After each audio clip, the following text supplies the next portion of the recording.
Hey all you colorful sprinkles, today we're heading through the Twin Cities! More specifically, we're heading to the St. Paul Antique Mall, this place right here, and I love how the name rhymes. The front door says open, so let's head on in.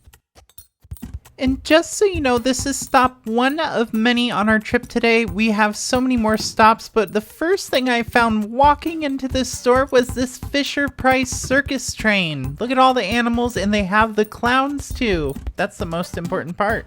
And who remembers these Burger King Pocahontas cups? I bet you they have lead in them.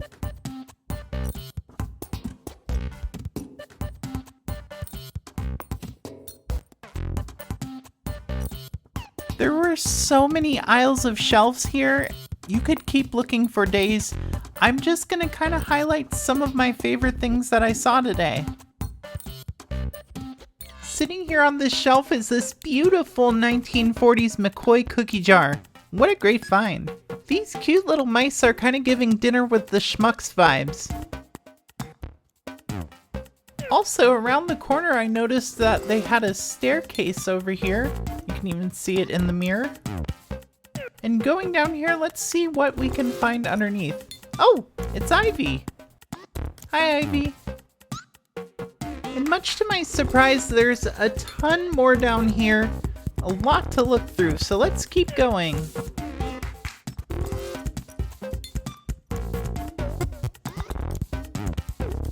I really like to find fast food promotional items in these stores, and this place actually had a couple cases worth. What's a fast food toy you remember? Let me know in the comments. Actually, this booth was really cool because they had a magic trick that I used to do, and I found it. You seen one of these before? I have not, no. You know what it is? It's... Coloring book of magic? Well, yeah, it's just a regular coloring book with magic pictures in it. But you know something crazy too? You can actually take the colors off the stuff right here, drop it into the book and wave your hand over it. And if you do, the magic happens. Watch closely. All the colors in here. Now that's not the crazy part. Look, if I get a little shake like this, you can erase the color, and then it should look back good. Never mind, we'll just put that back. I wonder what other cool things we'll find downstairs here. I also found a bunch of vinyls and old band posters. Those were really neat to see. Kind of groovy.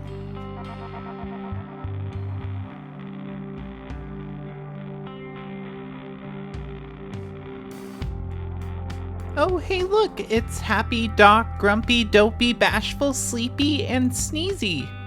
I think I got all 7 of them.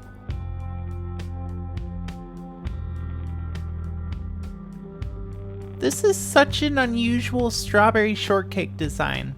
Being from Florida, it's always fun to see some Disney memorabilia. The mouse, aka the rat, keeps following me, but it's also cool to see different Pez dispensers. And fun fact about the Lucy one from Peanuts, if the eyes are white, they're actually worth a good amount of money. It's a rare variation. Fun fact! People of the early 2000s who remember Frutiger Arrow will remember these iMacs from back in the day. They were all colorful and beautiful, and very much of the aesthetic.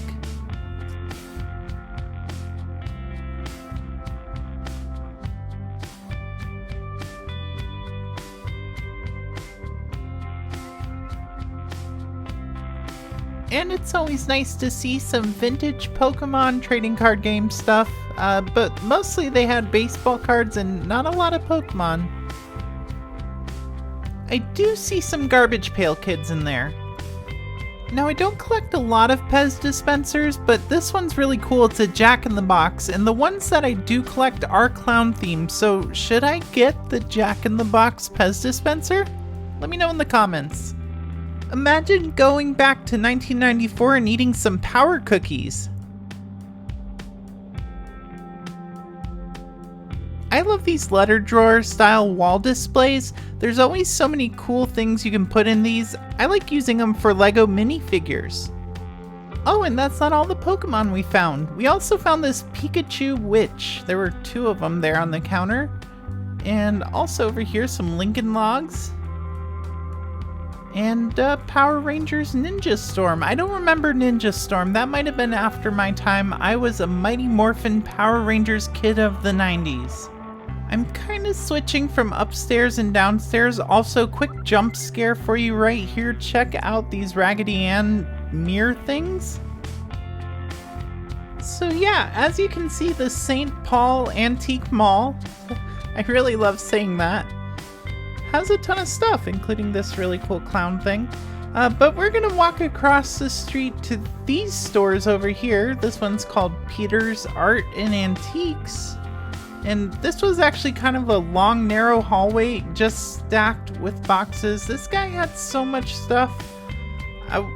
It was all big stuff, so it wasn't really anything I was selling. But if you like vintage cameras, this guy had an entire wall full of just vintage cameras. I don't know if they're working or not, but if you collect them, go see it. And he also had a lot of instruments as well. This entire corner had a ton of little antique stores on it, so we're gonna go to a few of them, but they were all really tiny. So this next one is, I guess, called Old Stuff. I really like the Punch and Judy. I'm guessing these are reproductions because of how nice the paint looks on them and how vibrant colors are. And then they also had some little tin toys as well. Now it's time to head over to a new store in Minneapolis called Timebomb Vintage. And I hear they got a lot of stuff that I like, so let's check it out. Already, it's a 10 for me with just this clown head. Now, I would say this is more retro and vintage stuff than it is antiques. So I wouldn't call this an antique store, but more so like a retro store. But the pictures on Google were accurate. I really do love all the stuff that they have in here. They got some Simpsons and some action figures, and don't think I didn't notice those Shelbys sitting on the shelf. I'm definitely going to be taking those home with me. This is also a great store if you collect vintage clothes. There's tons of it here, but there's also tons of vinyls. But even more important, I noticed these bins of McDonald's toys. This is a really cool place if you want to take a trip down memory lane, like watching cartoons on a Sunday and maybe turning on Nickelodeon and seeing Hey Arnold.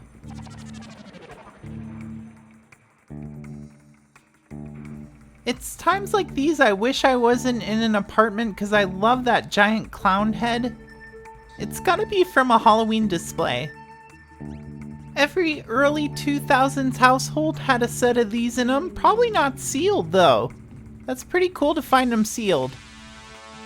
And almost the entirety of this side of the store was actually just vintage clothing, which can be hard to find. Oh look, Beavis and Butthead. And what would a vintage store be without a trinket shelf? Of course, you gotta have a trinket shelf. This place really has it all, and I was definitely amazed, and I will be coming back here because there's so many cool things I haven't even gotten to look through yet.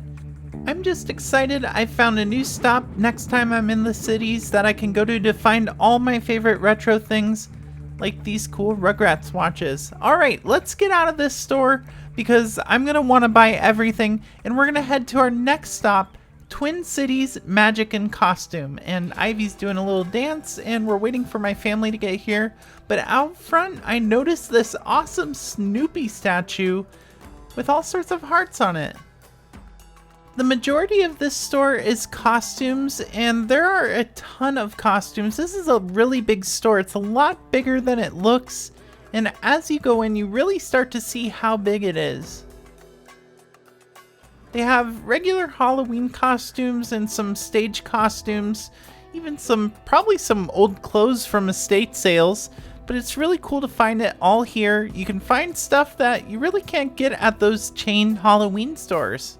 You can also get your DJ equipment here as well. They have some American DJ stuff and some little animatronics, it looks, but also don't forget this isn't just a costume shop, it's also a magic shop, and boy do they have a ton of variety here. There's so many awesome tricks on display, and my eye goes specifically to one brand, one of my favorite brands. It's called Tenyo, and they're Japanese magic company that makes really great products.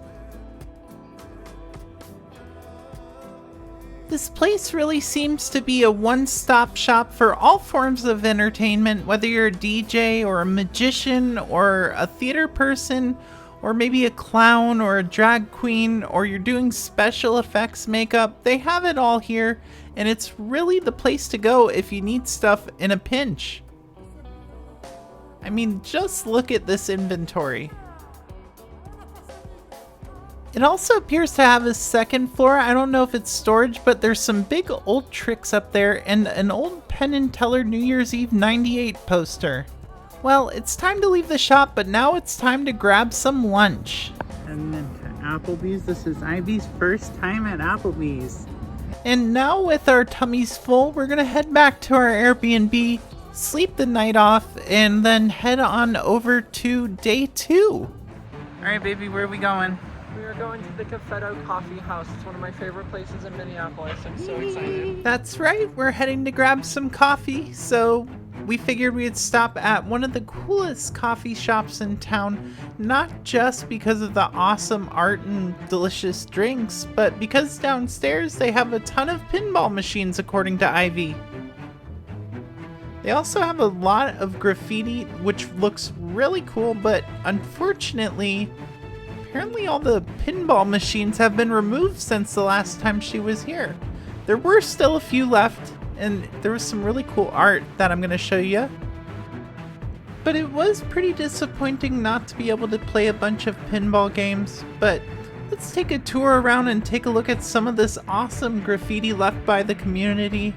So many awesome artists out there too. And some questionable stuff, but you know what, don't worry about it. Let's head over to our next stop. We made it to Ikea. We're actually on a mission to get a bookshelf to display some of my collections, and we're also here to grab another Blahaj. All you gotta do is follow the arrows and you will find your way through this place. I love Ikea, there's so many cool things, and it's amazing how they fit so many things into a tiny space. I really need to rethink some of my apartment. We also noticed these Ikea shoes, and apparently they've been asked before. The answer is no, you can't get these Ikea Air Jordans or whatever the heck they are, but they are really interesting that Ikea has their own shoes. We finally made our way through Ikea and found the Blahaj.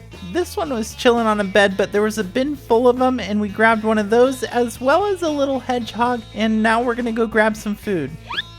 That's not all we did in the cities, but that pretty much sums it up for the most part. We had a wonderful time, and I hope you did too.